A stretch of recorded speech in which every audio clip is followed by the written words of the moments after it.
She doesn't belong here anymore, my brother said, sliding a folder across the mahogany table like he was dealing cards.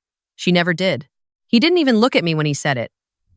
He looked at the 11 other people sitting around the conference table. He looked at the wall of floor-to-ceiling windows. He looked at his own reflection in the polished surface of the table. Anywhere but at me. I checked the time on my phone. 9:04 a.m. In exactly 18 minutes, everything he had spent 2 years building was going to fall apart, and I was going to sit here quietly and let him do it to himself. Have you ever watched someone confidently walk into a room and announce your destruction, while you're the only one who knows the room is already on fire?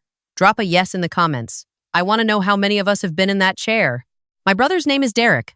He is 41 years old, 6'2", and has the kind of voice that fills a room without trying. When we were growing up, everyone always said Derek had the gift. Derek was the one who could charm teachers out of detention slips. Derek was the one who could talk our parents into anything at the dinner table. Derek was the one who would run the company someday. Nobody said that about me. I was the quiet one, the one who read too much, the one who took the bus to community college while Derek got a full ride to Northwestern because he played lacrosse, the one who wore the same 3 blazers in rotation because she didn't spend money on things she didn't need. That was the image. And I had spent 26 months making sure it stayed perfectly intact. The company is called Vantage Solutions. My father built it from nothing. He started it in a converted garage in 1987 with a second mortgage, a broken printer, and a list of phone numbers he had memorized. By the time he died 3 years ago, it employed 400 people and had contracts with 7 federal agencies. He left it to both of us equally. 50% to Derek, 50% to me. That was the problem, as far as my brother was concerned.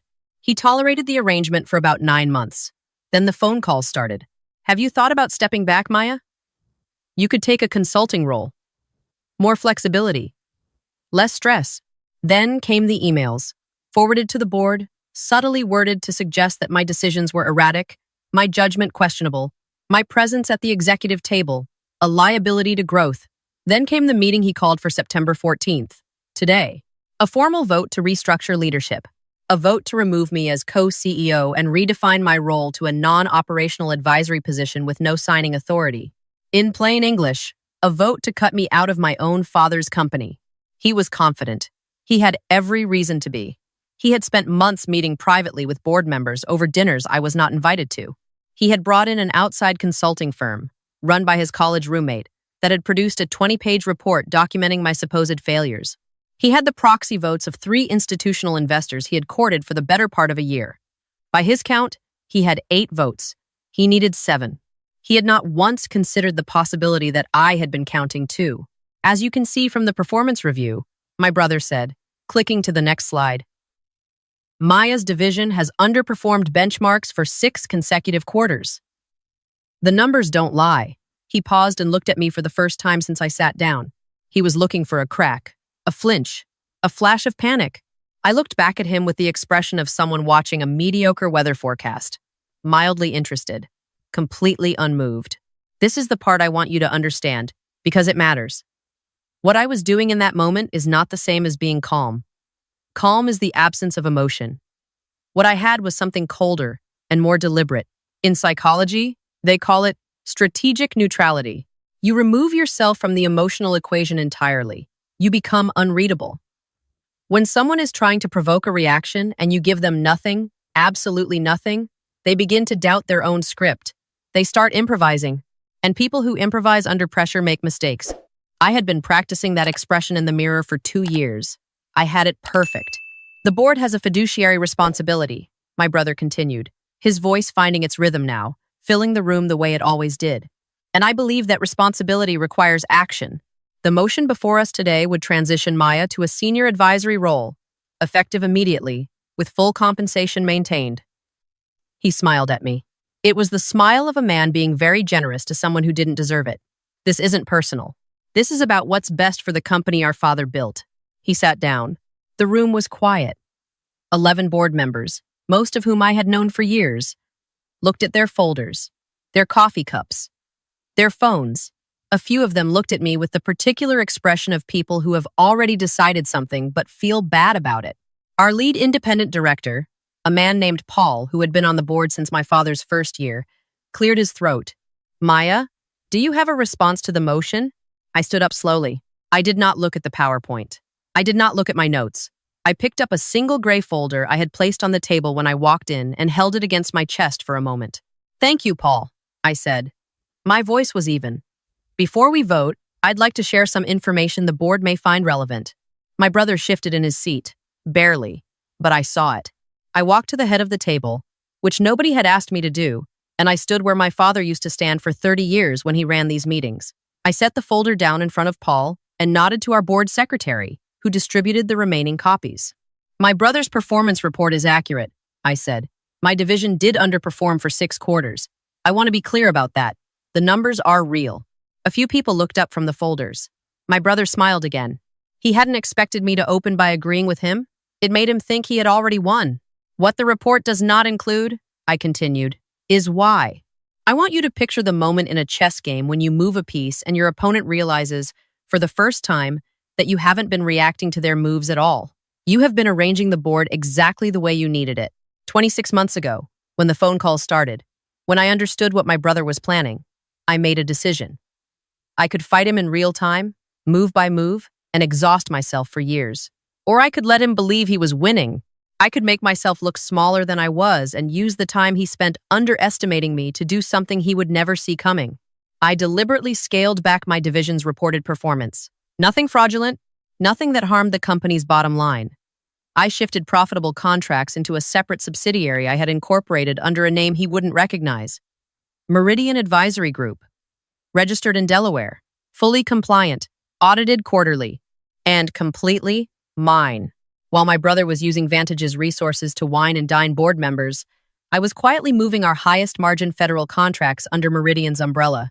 While he was commissioning a report about my incompetence, Meridian was posting 8 consecutive quarters of growth. While he was counting proxy votes, I was having a very different set of conversations. Not with board members, with shareholders. The folder contained a single document, a share transfer register. 22 months of small purchases, private transactions, nothing large enough to trigger disclosure requirements individually.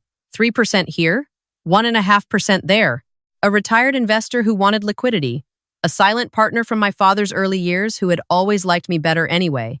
A family trust that had been looking for the right moment to exit. Individually, none of it looked like anything. Together, it added up to 9.3% of total shares. Combined with my original 50%, I was holding 59.3% of Vantage Solutions. My brother had been playing checkers with someone who had quietly been rearranging the entire board. "If the board proceeds to a vote," I said, keeping my voice level, "the outcome is determined by ownership stake, not by proxy agreement. I'd like to refer everyone to Section 7 of the shareholder agreement." I paused. The motion fails. The silence that followed was the loudest thing I have ever heard in my life. Paul opened the folder. He turned to Section 7. He read it. He read it again. He set the folder down and looked at my brother with the expression of a man who has just been handed a bill he did not expect. My brother was completely still. He was the kind of man who always had something to say. I had never seen him without words before. He looked at his lawyer, a man named Griffin, who had been sitting at the far end of the table and who was now studying the document with the focused attention of someone hoping to find a mistake. "This has to be a violation of something," my brother finally said. "You can't just buy shares without notifying. Below 5%, there's no disclosure requirement," I said. "Each transaction was individually compliant. You're welcome to have counsel verify that." I looked at Griffin, who did not look up from the folder. "I believe he already is." My brother stood up. "You planned this." He was pointing at me now. His voice had changed. The smooth, room-filling confidence was gone. What was underneath it was smaller and louder. "You've been planning this for years. You deliberately sabotaged your own performance metrics. That's a breach of fiduciary duty. That is grounds for legal action." He was not wrong that it could be framed that way. That was the card I had been waiting for him to play, because I had a card underneath it. "You're right," I said. "Intentionally misrepresenting performance to harm the company would be a serious breach of duty." I reached into my folder and placed a second document on the table in front of Paul, which is exactly what I found when I audited the Hendricks contract. The room temperature changed. The Hendricks contract was the crown jewel of my brother's time as co-CEO, a 3-year, $42 million agreement with a Midwest infrastructure firm. He had presented it to the board as the defining achievement of his leadership. He had used it as the centerpiece of every argument for why he should run the company alone. What he had not presented to the board was the side agreement. A separate consulting retainer, paid not to Vantage but to a private LLC registered to his girlfriend's brother. $450,000 a year for services that no one at Vantage had approved, contracted for, or knew about. The LLC had no employees, no office address, no website, just a bank account and a registered agent in Nevada. It was the kind of arrangement that has a specific name when it involves company contracts and private benefit. It is called self-dealing. In some jurisdictions, it is called something worse. I've been aware of this arrangement for 14 months, I said. I did not bring it to the board immediately because I was hoping it was a misunderstanding. I spent that time having it independently audited. I looked at my brother. It was not a misunderstanding. He opened his mouth. He closed it. Griffin put down his pen. I also want the board to know, I continued, that I have not filed anything externally. Not yet. This is an internal matter, and I believe it should be resolved internally. I paused just long enough. Whether it stays that way depends on what happens next. I want to be honest about something. This was the moment I had planned for and dreaded in equal measure. Because the person standing on the other side of that table was not just a liability or an adversary. He was my brother. He had taught me to ride a bike. He had sat with me in the hospital the night our mother had her surgery. He had called me on my worst birthday, 3 years ago, 2 days after our father died, and stayed on the phone for 2 hours, saying nothing in particular. There was a version of us that existed before the company, before the money, before whatever hunger had turned him into someone I no longer recognized. I had not let myself think about that version for a very long time. I could not afford to. But in that moment, watching his face cycle through denial and calculation and something that looked, briefly, like shame, I let myself feel it for exactly 3 seconds. Then I put it away. This wasn't cruelty. It was self-preservation. The difference matters. "What do you want?" my brother said. His voice was quiet now, stripped of performance. It was the most honest he had sounded in years. "I want what Dad wanted," I said. "The company to survive, the employees to keep their jobs, the contracts to be honored." I straightened the papers in front of me. "I want you to resign your co-CEO position, effective the end of the month. You retain your shares. You receive your contractual severance. You sign a 2-year non-compete and a non-disparagement agreement." I looked at him directly. "And you return the consulting fees." "All of them?" Griffin said quietly, from the end of the table. "All of them," I said. My brother sat back down. Not with the controlled authority of a man making a decision, with the deflation of a man who has run out of room. Paul looked around the table. He looked at me. "Do you want to take a recess?" "No," I said. "I'd like to resolve this today." What happened next took 40 minutes. Griffin and our board counsel reviewed the share register and confirmed the math. 2 board members who had promised my brother their proxy votes quietly asked to be excused from voting, citing a need to review the new disclosures. My brother sat at the end of the table and said very little. At one point, he asked to speak to me privately. I said we could do that after the board session concluded. He did not argue. The vote on the motion to remove me failed. There was no vote on the Hendricks matter, because Griffin advised my brother that proceeding to any vote was not in his interest. By 10:47 a.m., there was a draft term sheet on the table. By noon, my brother had signed it. He did not speak to me before he left. He gathered his portfolio and his coffee cup and his dignity, as much of it as was recoverable, and he walked out of the room with Griffin 2 steps behind him. He did not slam the door. That surprised me a little. He had always been a door slammer. I sat at the head of the table after everyone else had gone and looked out the windows at the skyline my father used to stare at when he needed to think. The city was doing what cities do in the middle of a Tuesday morning. Moving, indifferent, enormously itself. Our board secretary, a woman named Carol who had been with the company since I was 7 years old, came back to collect the extra folders. She paused at the door. "Your father would have handled it the same way," she said. I didn't say anything, but I held on to that for a long time. Here is what nobody tells you about winning. It does not feel the way you imagined it would. All those nights you lay in bed and rehearsed it. There is no rush. There is no particular satisfaction. There is something quieter and stranger. A feeling like finally being able to put down something heavy you had been carrying so long you forgot you were carrying it. Your shoulders remember the weight even after your hands are empty. I had spent 26 months building that moment. 26 months of early mornings and late nights and weekends alone in an office while my brother was taking meetings at restaurants I couldn't afford to eat at. 26 months of listening to people who should have known better, whisper about whether I was really capable, whether I was really committed, whether I was really my father's daughter or just the one who got lucky with the gene pool. 26 months of being quiet when I wanted to scream. And now it was over. And what I mostly felt was tired and hungry and a little bit like crying, not from sadness exactly, but from the specific relief of releasing something that had been coiled tight inside you for a very long time. There is a thing people say about revenge, that it is a dish best served cold. I have never liked that expression. It makes revenge sound like a strategy, like something clever and calculated and ultimately satisfying. What I did was not revenge. I did not destroy my brother. I stopped him from destroying me. There is a difference. He still has his shares. He still has his severance. He still has his life and his future, and every opportunity he has always had. He just does not have my company. But I want to be precise about one more thing before I tell you how it ended. 3 weeks after the board meeting, I received a letter. Not an email. An actual letter, handwritten on plain white paper, in my brother's handwriting. It was 4 sentences long. He said he had been wrong about what the company meant. He said he had confused wanting to win with wanting to lead. He said he was sorry. He said he hoped, eventually, we could have dinner. I read it 4 times.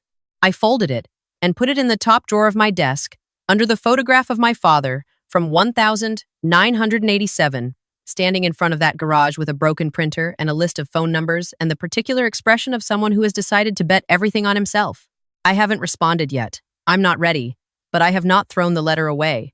That matters to me, that it still matters. My brother thought this was a story about a company. He thought the whole conflict was about who got to run the thing our father built, who got the title, who got the corner office, who got to be the one people called when decisions needed to be made. He thought if he could reduce me to an advisory role with no real power, the story would just quietly end. Maya fades out. Derek wins. Credits roll. He did not understand that I was never fighting about the company. I was fighting about what it means to be seen, what it means to be taken seriously by the people who are supposed to know you best. What it means to walk into a room that your father built and have the person who should be your partner look at you like an obstacle to be managed. I was fighting about the right to be exactly as capable as I actually am, without apologizing for it, without making myself smaller so someone else could feel larger. That is not a legal argument. You cannot put that in a share transfer register or a term sheet or a 4-sentence letter on plain white paper. But it is the thing I won, in the end, more than any vote or any contract or any line on any document. I walked back into that building the morning after the board meeting and every morning since. I take the elevator to the 14th floor. I sit at the desk my father sat at for 23 years. I look at the city through the same windows he used to look through when he needed to think, and I do the work. That is all I ever wanted. To do the work. To be trusted to do the work. My father knew that about me. He always knew. I think that is why he made sure the shares were equal. Not because he expected us to always agree, but because he understood that equal stakes force equal respect. He knew me well enough to know I would figure out the rest. He was right. And I think about that on the mornings when it is still quiet and the city is still waking up and the office smells like coffee and carpet and the particular combination of old decisions and new ones. I think about a man in a garage in 1987 with a second mortgage and a broken printer and a belief that what he was building was worth betting everything on. He was right about that too. Peace is not something that gets handed to you at the end of a difficult story. It is not a reward for surviving. It is a choice you make, over and over, in the ordinary moments after the dramatic ones. The choice to stay, the choice to keep building, the choice to hold on to the letter instead of throwing it away, the choice to be exactly who you are, without apology, in the room where you belong.